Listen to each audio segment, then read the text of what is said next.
Okay. Same house, slightly different project. So the task is to install an outlet somewhere to the left of that line.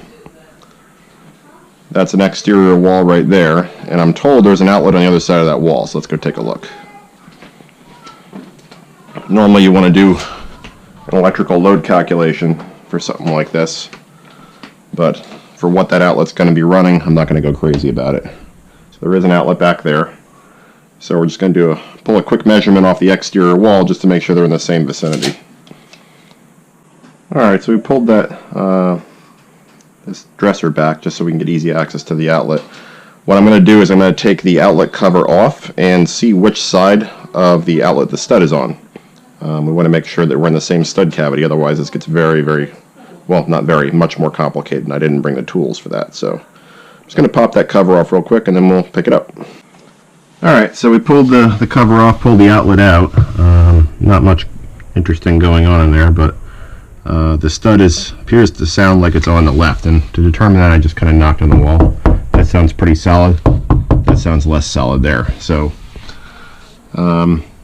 next step is to just make sure our measurement's correct and go on the other side, and we want to make sure we install the outlet on this side just so we're in the same stud cavity. If we install over here, then we got to rip open the wall and drill through that stud, which is no fun. Lots of patching and painting.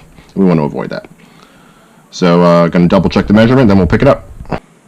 Alright, so we pulled a measurement from the outside wall over here on this wall. Again, this is opposite the outlet in the bedroom that we were just in. And the stud was about 49 inches, so just to move it over, just so the boxes aren't interfering with each other, I moved that piece of tape from where it was. I don't know if you could see that arrow, but there's an arrow there. I moved it over to about 53 inches. So anywhere left of that tape in that same stud cavity should be okay. So just going to double check a couple things and we'll start tearing into the wall. Alright, so I'm just sitting down on the floor here. Normally, when you're doing this type of work, installing a new outlet in an existing wall, you want to use what's called an old work box. You can get these at Lowe's or Home Depot. They have these little wings on the side here that kind of come out and grip onto the drywall. You just tighten this screw that pulls the wing against the back of the drywall and secures the box. They're pretty clever. There's one on each side. And when I'm mounting these, what I normally do is I'll put the box on the wall like that, and I'll just trace it with a pencil and then cut it out with a keyhole saw, which looks like this. Get these at Lowe's or Home Depot, you know, they're 10, 15 bucks or so. Just saw, but obviously make sure you're careful where you saw. You don't want to saw through any electrical wires, obviously, so just be careful. So I'm going to cut this hole out. I already traced it. You can see the pencil outline right here. And then we'll pick it up. Realized in my rush to get over here, I forgot to bring the most important thing. Now, it's important that you use the right cable, so I know for a fact, so I asked my mom to go to the hardware store and just get some, probably just barely see that gray box there. Alright, a little bit of outlet education. So, when an electrician wires a house, they're always looking for the easy way out or the quick way out. Not to discredit electricians, but they have a lot of work to do, and normally they're competing on price, so their aim in the game is to get the job done quickly. What that usually means is that on a typical outlet, you see where the wires are here. They're just inserted into these little holes in the back of the outlet. This technique is called backstabbing. Not always a problem, but if this was in a bathroom or some kind of circuit that had a high current draw, like say a hairdryer or a space heater, something along those lines, this connection over time will loosen up and it'll burn up the outlet, or you can have an open circuit and other stuff on this same outlet or on the same circuit could be dead. So what I usually do, I just ignore these backstabs here. So I just won't put any wires in there. Instead, you just wrap the wire around the screw. Hello, Alyssa. Say hi. Look in the camera. Wave. Hi. It's my daughter. So this is an outlet that we're replacing. Just because it's an older style, this is not a decor outlet. We're going to be replacing it with this newer style, which also has both the screws and the holes in the back. So you can see the holes right there, nothing in them. You see the screws in the side. So we're not going to use those holes in the side, we're just going to wrap wire around the screw. And when you wrap the wire, you always make sure you wrap the wire in the direction that you're turning the screw. So when I wrap wire around this screw, I'm going to make the hook on the wire turn to the right, so when I tighten the screw, it sucks the wire in rather than pushing it out. Alright, so we cut a small section of wire. It doesn't have to go that far, so this is the wire that we're using. Like I mentioned, it's called name brand Romex. This is a 14-2 wire. I don't know if you can see the markings on it, but let's see, it's got to be something here. Nope, I happen to cut a piece with no gauge markings on there, but don't need a whole lot. So the idea is to run it through that hole we just cut out into the outlet box on the opposite side of the wall, so we'll do that and then we'll pick it up. Alright, so now we got a small section of wire sticking out on both sides. So we got that much wire there. And we'll go to the other room.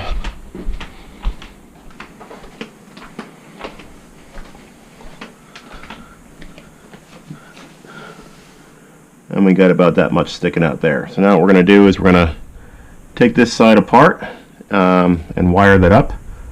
Simple matter of just wiring the black wire to the black, the white to the white, and then the ground to the ground, or the bare screw.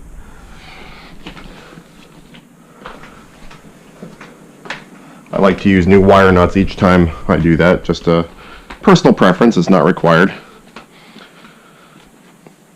And then we'll shove this box in the wall, put the wire into the knockouts in the back of the box, which are right there, and we'll tighten these screws, and then we can put an outlet on this side.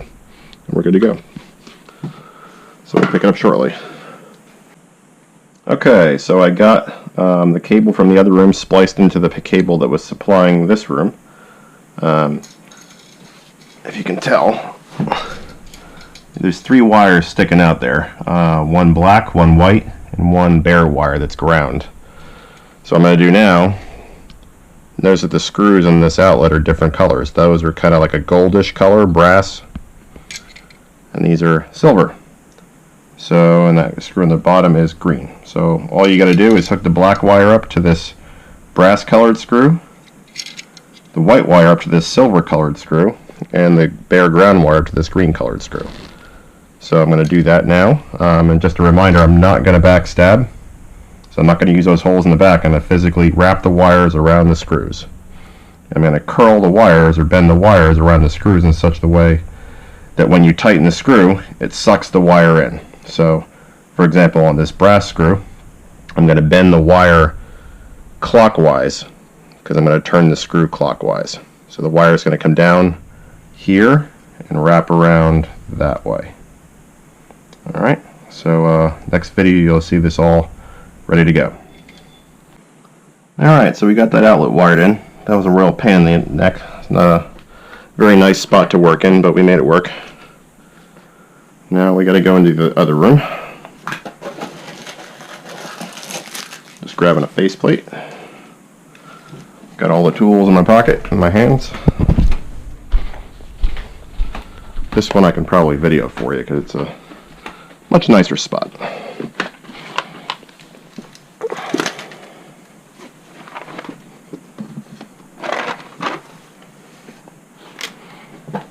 Oh, much better. Much easier spot. Alright, so first things first, we gotta put the wire in this box. So we're just gonna kick out one of these knockouts in the back. I usually do it with a screwdriver. Just give them a good push and they usually snap. You just feed the wire in like so. Grab it with a set of linesman pliers. These things are almost a requirement to do any electrical work around the house. They make life a lot easier. They're great for twisting wires. They're not that expensive. It's the kind of tool that you don't really know how you live without. Got nice cutters on the side. Alright, so now that we have that all set to go, we're going to secure the box by just turning these screws.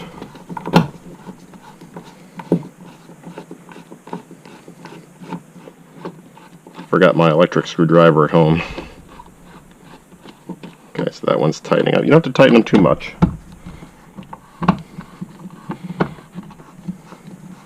This is what they call a single gang old work box. It's a nice deep one. There's plenty of room to wire in there. And if you ever need to take the box out again, you just loosen those screws, the box pops right out, nice and easy. The box is nice and secure now.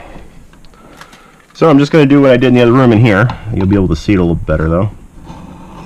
Just slicing down the center of this wire, watch your fingers. And again, I'm avoiding the outside wires because in the center you have this bare copper wire. It doesn't really matter if you slice that. You don't want to slice the other ones though. And they make tools that are designed to strip this cable, but it's really not that difficult. I never bothered to buy them.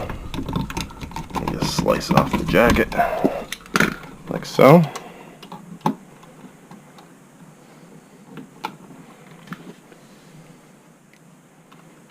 I'll cut off a little bit of wire from each one. These tools are some of the best wire strippers I've used. You pick these up at Lowe's or Home Depot. They're about 15 bucks. They're better than the Sears wire strippers by a million miles. They have all the different gauges of wire up here, stranded and solid. They're real easy. Highly recommend them. I have several pair.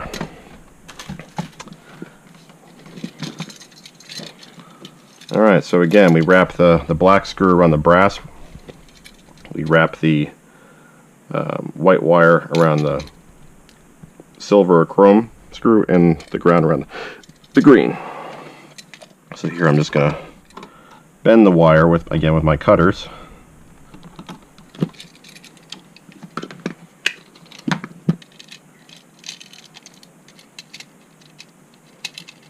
I just stick the wire under the screw like that, pretty easy. Tighten it up.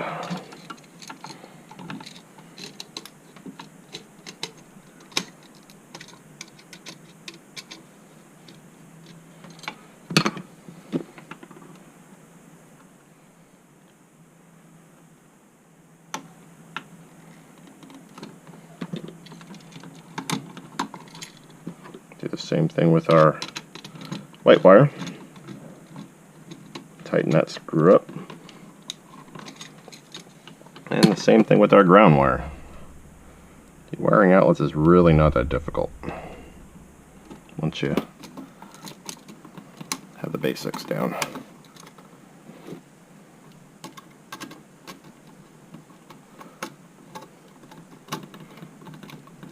Now, not every outlet is this easy. There are some nuances you have to be aware of, like for example when to use ground fault breakers. You want to use those anytime you can have any exposure to water. There are code requirements, but generally anytime you're in a bathroom, anytime you're in a kitchen, or otherwise, I think within 3 feet of water. I could be wrong on that, but it's there is a guideline. And that's just for safety's sake. Now, what you can also do, if you have like a hardwired load that can't plug into an outlet, like a pool pump or a spa pump, you can get GFCI breakers. They cost a bit more. They're about twice the price, but you don't have to have one of these GFCI outlets. I find the breakers are a bit more reliable than the outlets are, but like I said, they're more expensive. The breaker obviously has to go in the electrical panel, but nice thing is it protects everything on that circuit.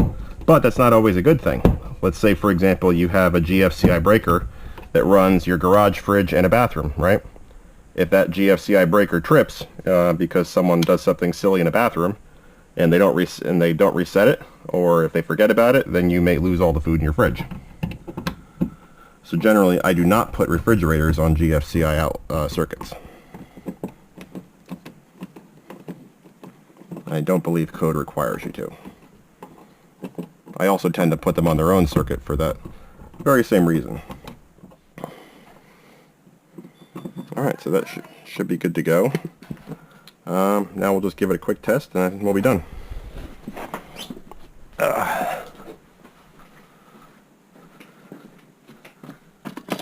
This is my trusty outlet tester.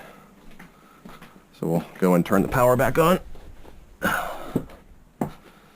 And what we want to see is we want to see the two orange lights on the right side light up and nothing else.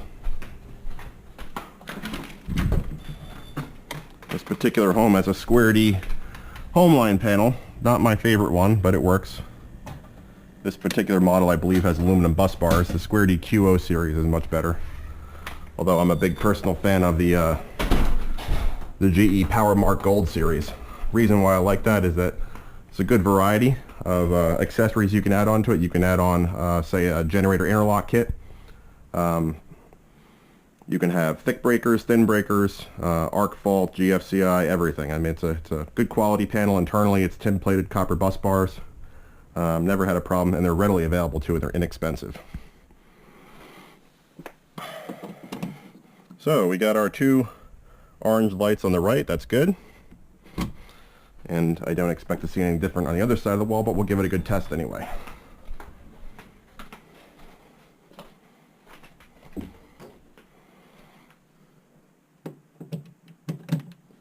And we're good to go. So that's it. We just got to put the faceplate on this outlet in here, and we're all set. And then Mom owes me lunch, right, Mom? I was just going to ask you, will you I'll make bowls. Did you ever have a bowl? Do you really want to talk about this on film? No. That's what I thought. I'll be done in a minute. Ugh. I'm getting too old for this. Did I just say film?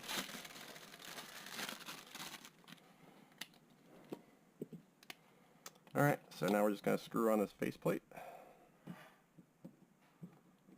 Oh, and I probably should have opened with why we're doing this. Mom is getting a desk installed in this closet, so she needs a way to power her computer and all of her accessories.